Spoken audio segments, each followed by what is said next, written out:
Hey mi gente, hoy vamos a ver los 7 misterios del océano, algo que me causa mucha curiosidad.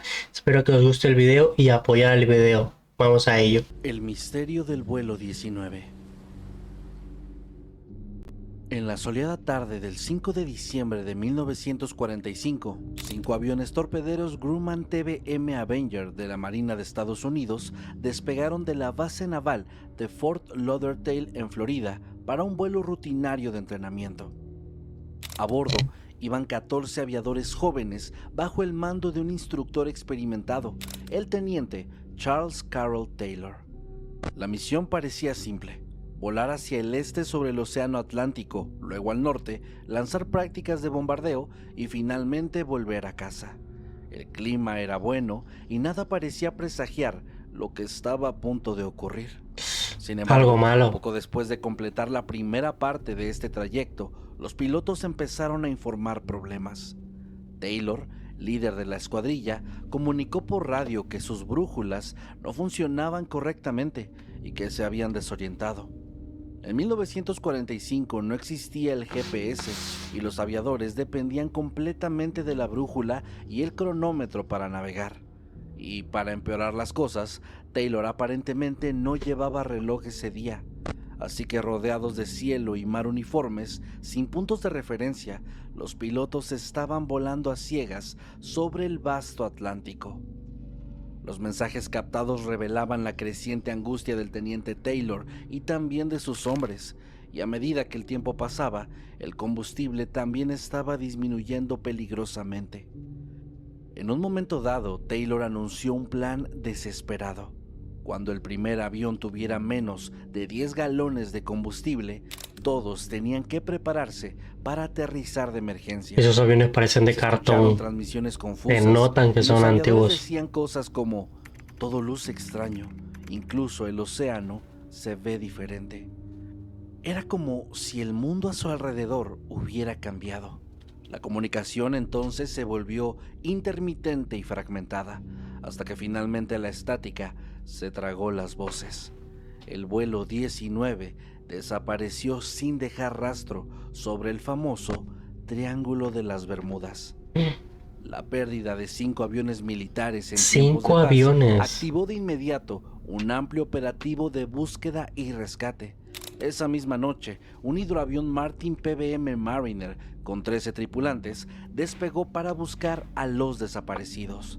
Pero, trágicamente, poco después de iniciar esta búsqueda, este hidroavión también desapareció del radar. Testigos en un barco cercano reportaron haber visto una explosión en el aire y restos ardiendo que caían al mar, sugiriendo que el avión de rescate pudo haber explotado en pleno vuelo. Joder. Nunca se encontraron sobrevivientes ni de los 14 aviadores del vuelo 19 y tampoco de los 13 rescatistas del Mariner. La de los Estados Unidos llevó a cabo una investigación oficial. Inicialmente, el informe concluyó que el teniente Taylor había confundido unas islas pequeñas con los Cayos de Florida, llevándolos por error mar adentro, lejos de la costa. No. Se cree que Taylor, desorientado y con instrumentos defectuosos, dirigió a su escuadrón hacia el océano abierto, ¿Los hasta quería que el matar o qué? combustible se les agotó. Los aviones habrían aterrizado forzosamente uno tras otro, hundiéndose en aguas profundas arrastrados por la corriente del Golfo. Sin embargo, la familia de Taylor protestó por ese dictamen que culpaba al piloto, y la Armada modificó el informe final para declarar la causa como desconocida. En cuanto al hidroavión Mariner, se determinó que probablemente había sufrido una explosión accidental No en quedó pleno nada, ¿no? vuelo, esto debido a vapores de combustible, pues estos aviones tenían fama de bombas voladoras por almacenar grandes cantidades de combustible. A pesar de estas explicaciones oficiales, muchas personas quedaron insatisfechas. Se habían enviado decenas de barcos y aviones para rastrear toda el área sin éxito, y en los años siguientes, investigadores y escritores alimentaron la intriga.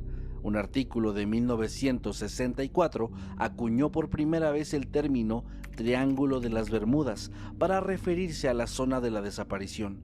Y Es en que hayan pasado muchas cosas, 1974, el escritor Charles Berlitz publicó un popular libro atribuyendo el caso a fuerzas misteriosas que estaban más allá de toda explicación convencional.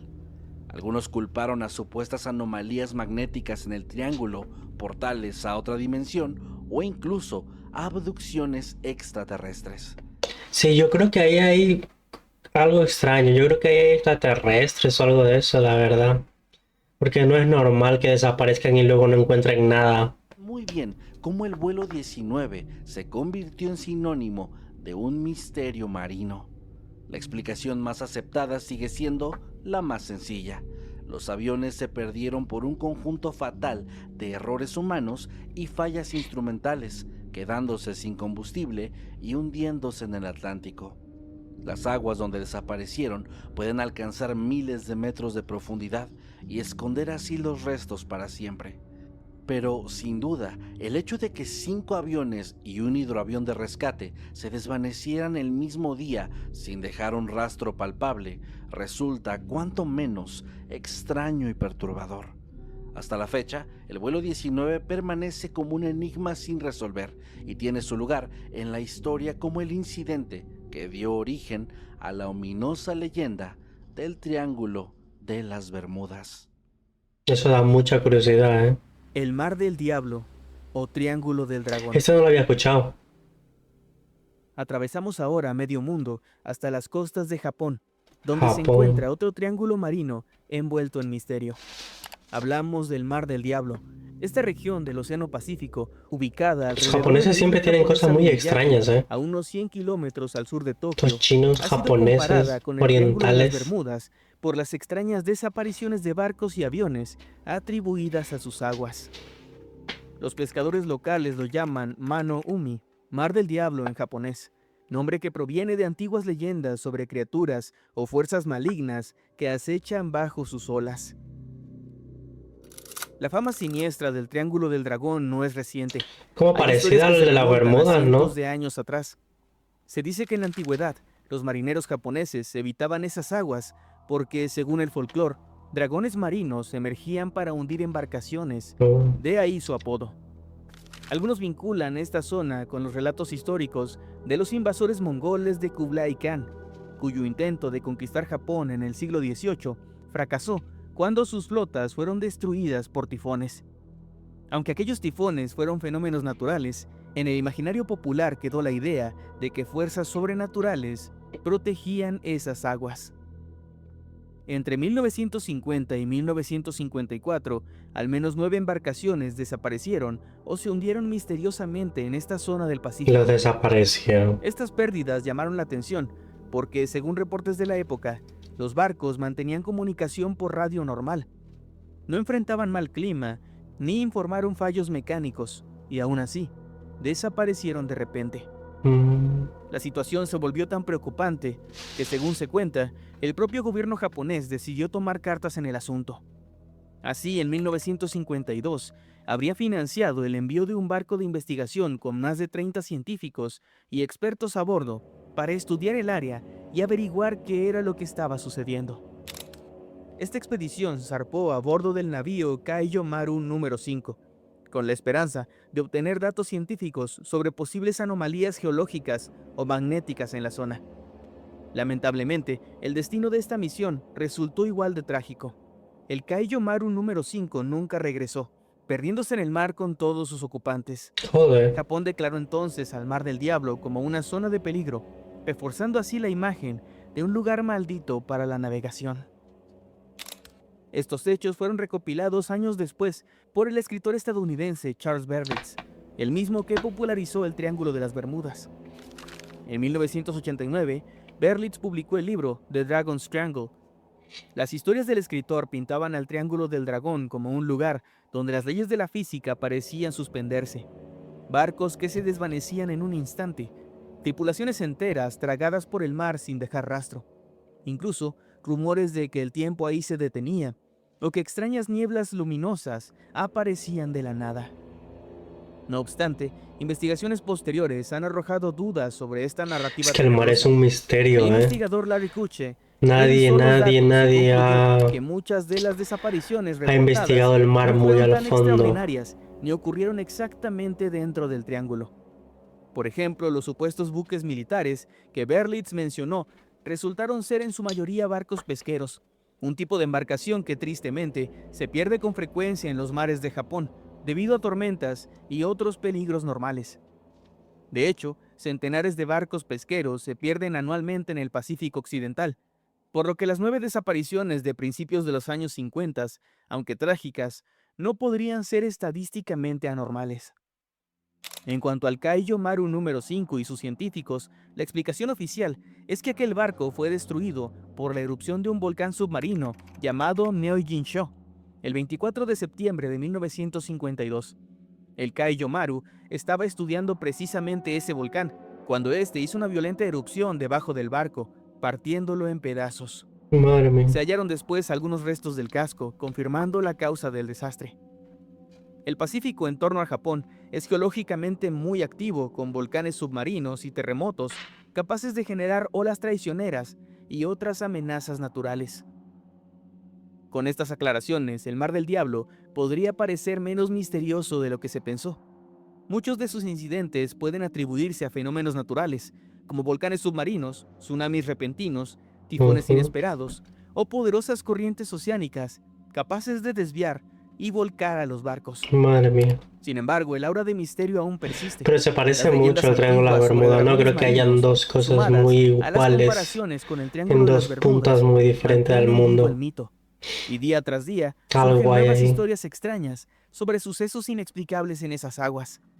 Es por eso que este triángulo japonés continúa intrigando a quienes se aventuran a navegar por sus aguas inquietantes. La Atlántida. La Atlántida.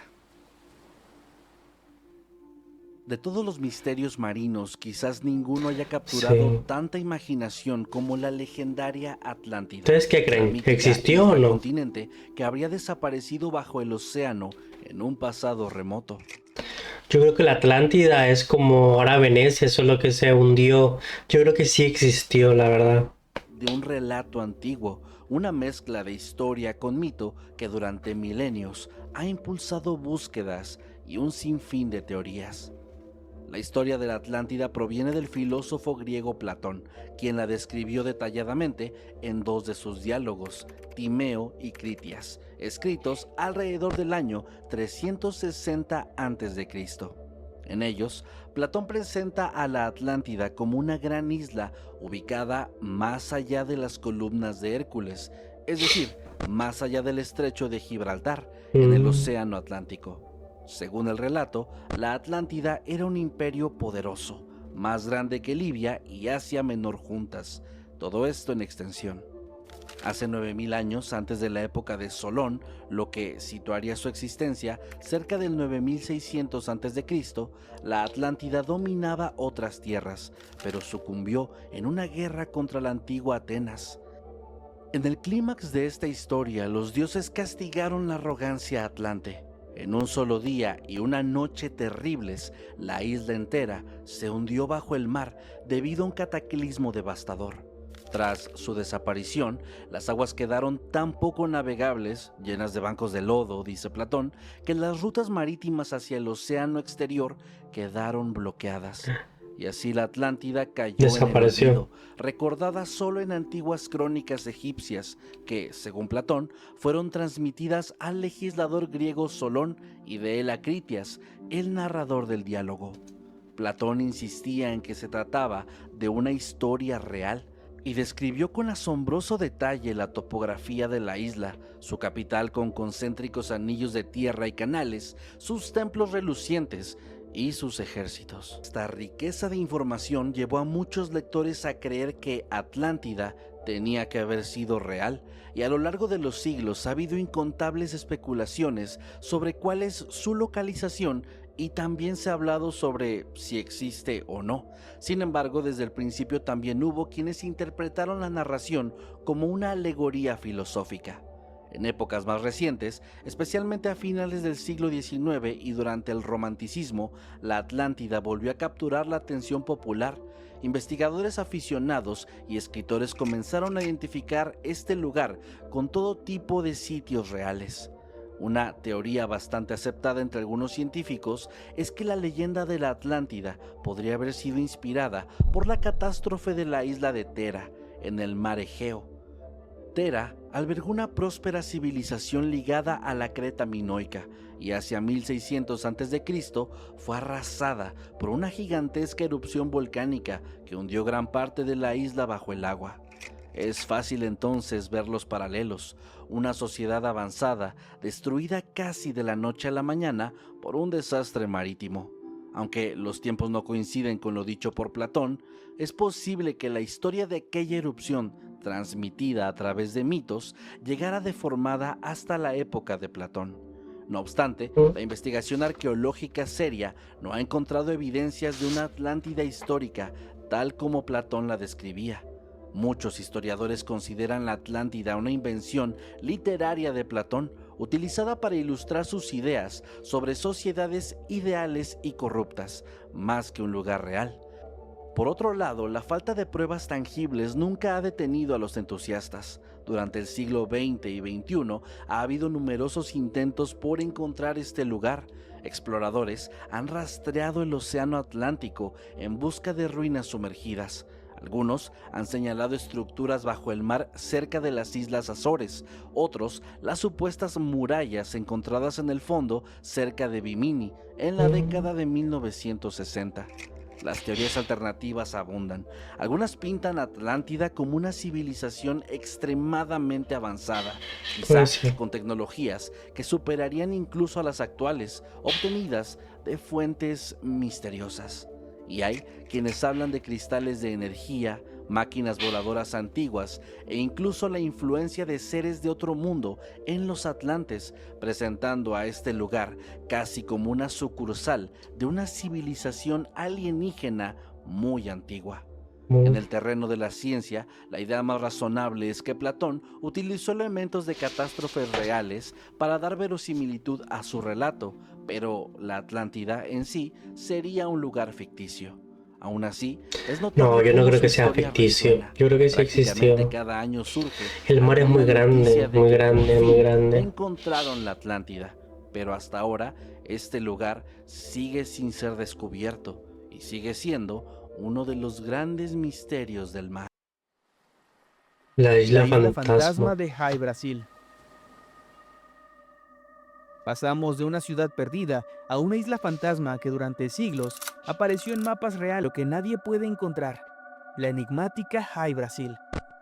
Ay, Este es el Brasil. nombre de una supuesta isla situada en el Atlántico Norte, al oeste de las costas de Irlanda, que fue Es mencionada súper en leyendas pequeña. celtas y dibujada por cartógrafos durante la Edad Media y moderna, aunque actualmente ya no aparece en ningún mapa.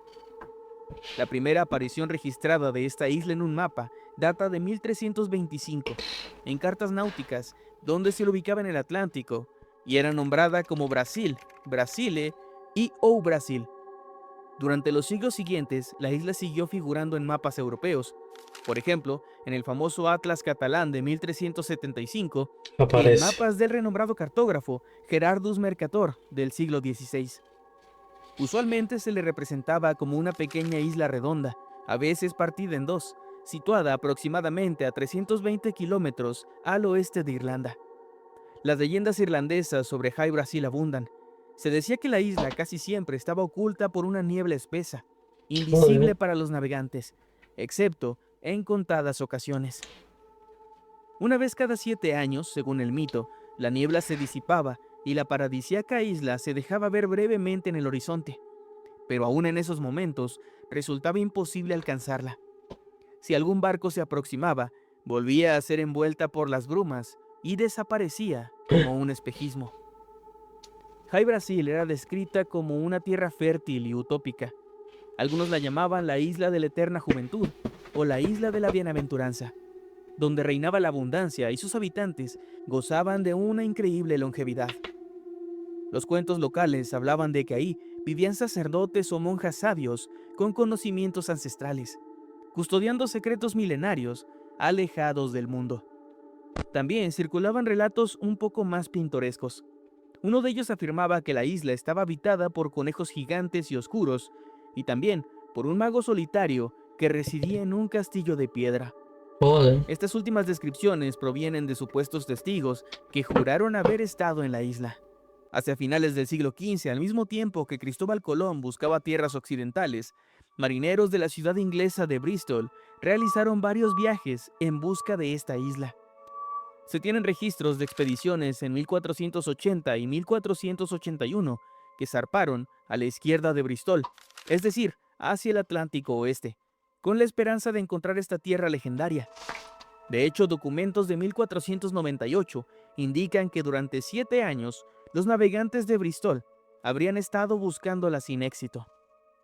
El testimonio más famoso data de 1674. Aquel año, el capitán escocés John Nisbet afirmó que durante un viaje de Francia a Irlanda, divisó High Brasil y desembarcó en ella. Según su relato, pasó un día explorando la isla y se encontró en efecto con una tierra idílica. Habría conocido a un anciano sabio que le entregó monedas de oro y plata. Nisbet describió la isla como habitada por grandes conejos negros y por un solo hombre que vivía en un castillo, lo cual coincidía con las leyendas. Poco después, otro capitán llamado Alexander Johnson también aseguró haber llegado a High Brasil y corroboró la presencia de los misteriosos conejos gigantes y de un hechicero. Estas historias se divulgaron en la época, alimentando la creencia de que la isla no era solo un mito, sino un lugar real, aunque difícil de encontrar.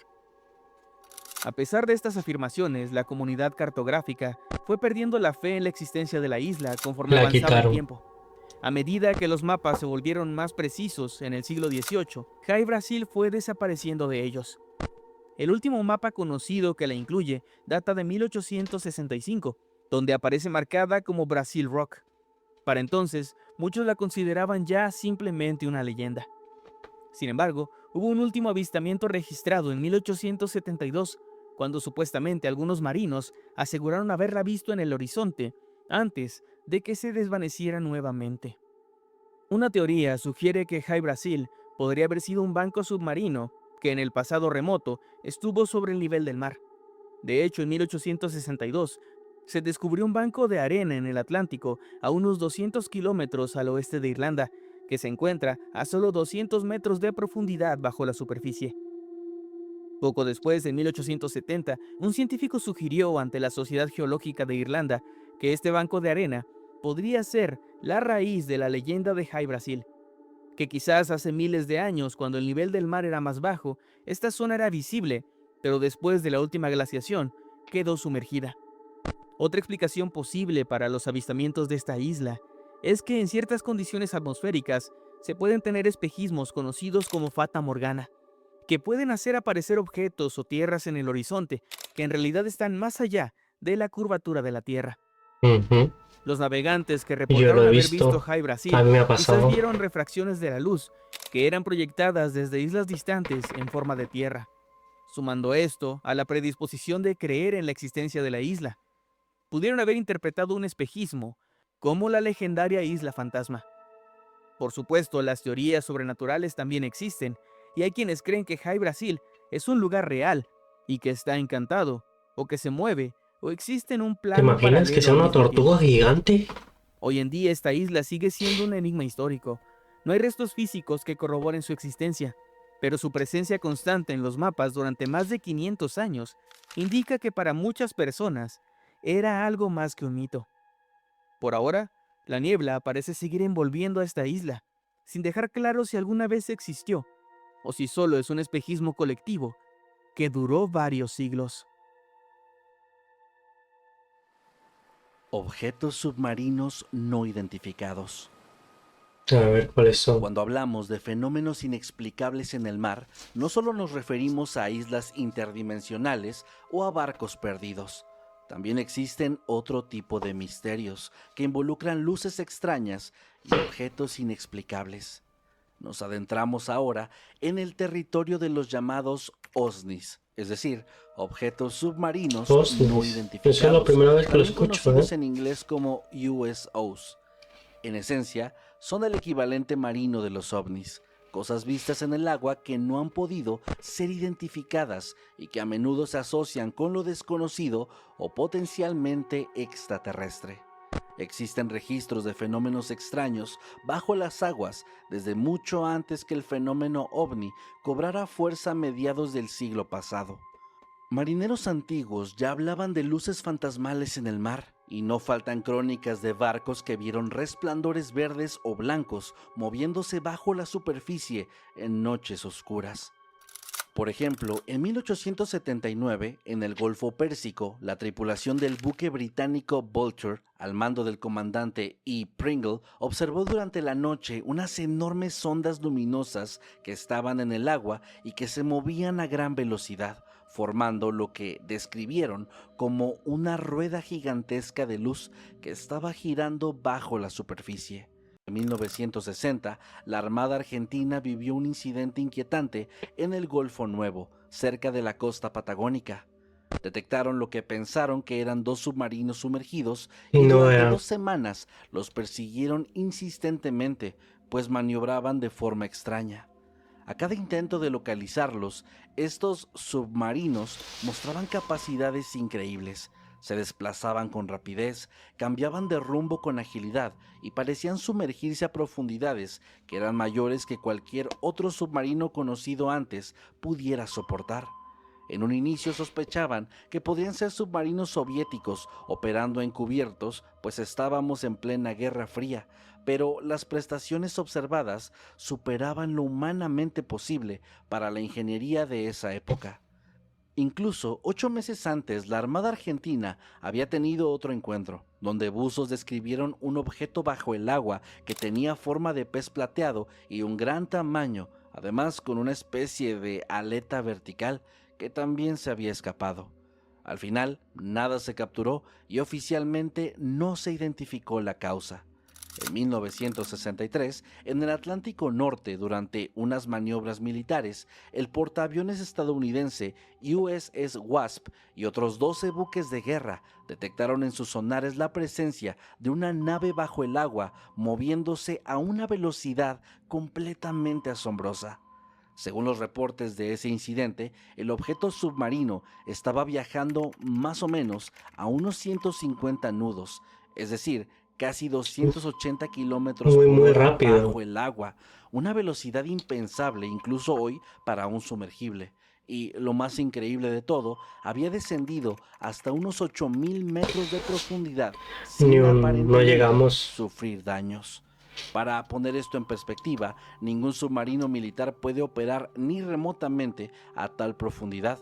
Pues por ejemplo, la fosa de las Marianas tiene 11.000 metros y los mejores submarinos no pasan de 1.000 metros operativos. El objeto estuvo realizando maniobras cerca de la flota por un largo tiempo y después desapareció. Este suceso dejó perplejos a los marinos. Nunca se encontró una explicación, ni restos, ni confirmación de algún vehículo experimental. Muchos citan esto como evidencia de tecnología no humana que estaba bajo el agua. En Sí, 1967, en el en mar Nueva hay muchas Escocia, cosas que varios todavía testigos, nosotros no incluidos hemos, pilotos y oficiales, no hemos observaron encontrado. luces anaranjadas brillantes en el cielo que después descendieron y parecieron sumergirse justo frente a la costa. Se oyó un gran impacto y cuando las autoridades canadienses hicieron rastreos en el agua, encontraron una extraña espuma amarillenta que estaba flotando, pero de la nave no había ningún rastro. Durante días, buzos de la Marina buscaron supuestos restos de un avión estrellado, esto sin éxito. Hasta hoy, se especula que fue un ovni que cayó al mar, convirtiéndose así en un OSNI al escapar bajo el agua.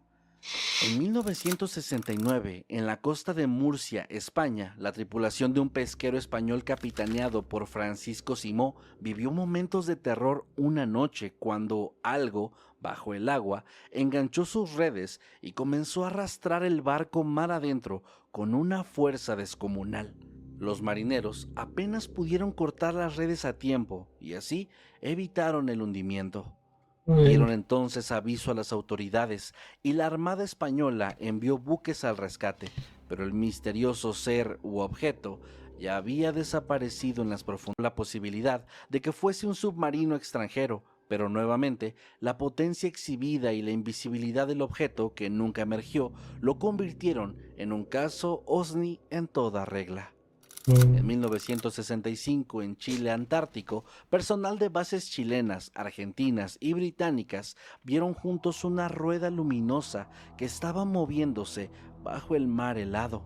Ese mismo año, en Australia, se divisó un objeto cilíndrico emergiendo brevemente frente a la costa de Queensland. En Dinamarca, en 1967, 2 jóvenes vieron caer algo al mar y después se recuperó un residuo extraño en la playa, una especie de lodo metálico.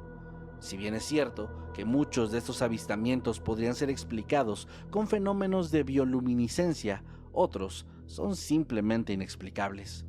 Aunque existen muchos más casos y testimonios de avistamientos, cabe mencionar que oficialmente nunca se ha creado una investigación tan extensa sobre OSNIs como la hubo sobre OVNIs. Por ejemplo, el proyecto Libro Azul en Estados Unidos se enfocó en fenómenos aéreos, pero no marítimos. Las fuerzas navales tienden a manejar estos incidentes Estados Unidos miente mucho. archivándolos si no afectan la seguridad inmediata. Así que el tema OVNI ha quedado un tanto olvidado, incluso por aquellos que se dedican a investigar fenómenos extraños. El abismo de Challenger y sus habitantes.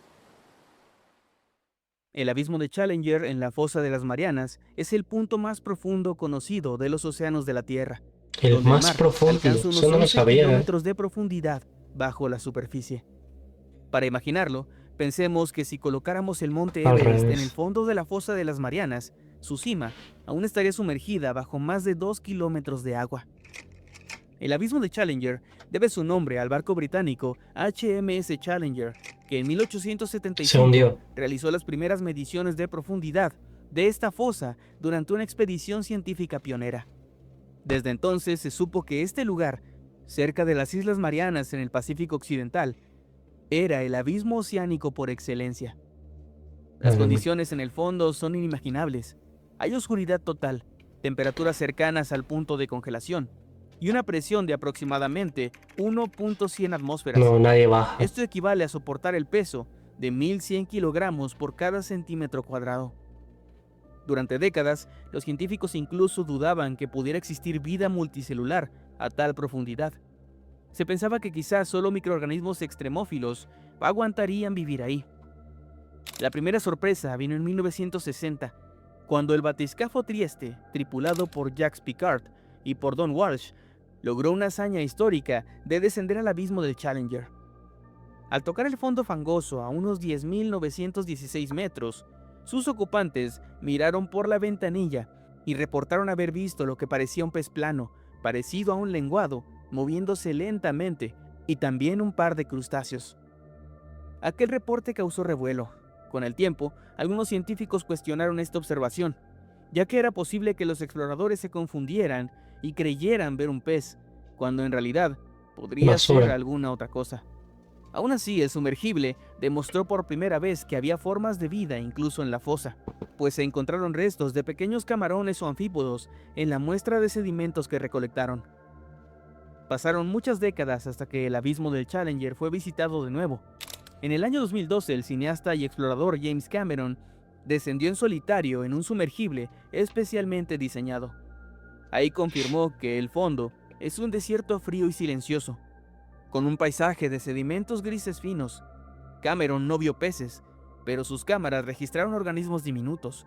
Pero el hallazgo quizás más comentado de esta inmersión, sin embargo, no fue una criatura misteriosa, sino algo tristemente mundano. Un envoltorio de plástico que yacía en el sedimento. Evidencia de que la huella humana había llegado al punto más recóndito del océano.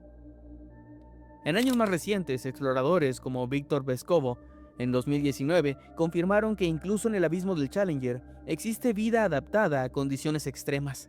Se hallaron microbios quimiosintéticos que sobreviven sin luz, alimentándose de compuestos químicos en el fondo. También se encontraron xenofióforos, enormes amebas unicelulares de hasta 10 centímetros.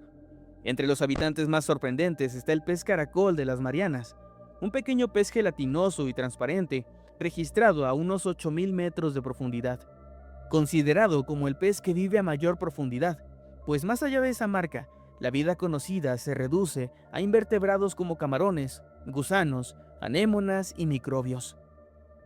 Aún así, cada expedición sigue descubriendo cosas nuevas. En 2016 se captó un misterioso sonido apodado biotwang, posiblemente de una ballena no identificada o algún pez abisal. Menos de 20 personas han podido descender físicamente a este abismo, y la mayor parte de la fosa permanece sin explorar. Madre mía. Los pocos seres que conocemos que A habitan mí sí me este da sitio mucho miedo al son mar, muy ¿eh? pequeños, pero increíblemente resistentes. Pero me da El mucha abismo de curiosidad. Challenger sigue siendo uno de los grandes enigmas de la humanidad, y no por razones paranormales, sino por lo poco que sabemos actualmente sobre el verdadero fondo del mar. Los sonidos Tren y Julia. Esto es la primera vez que lo escucho. Durante la Guerra Fría, Estados Unidos desplegó una red de hidrófonos submarinos ultrasensibles llamados SOSUS, destinados a detectar submarinos soviéticos a través de sus ruidos en el océano. Pero a partir de los años 90, con la Guerra Fría acabada, esta red comenzó a ser utilizada con fines científicos por la Administración Nacional Oceánica y Atmosférica para monitorizar sonidos naturales del océano, volcanes submarinos, movimientos de hielo, cantos de ballenas, entre otras cosas. Fue así que descubrieron una serie de sonidos no identificados de un gran alcance.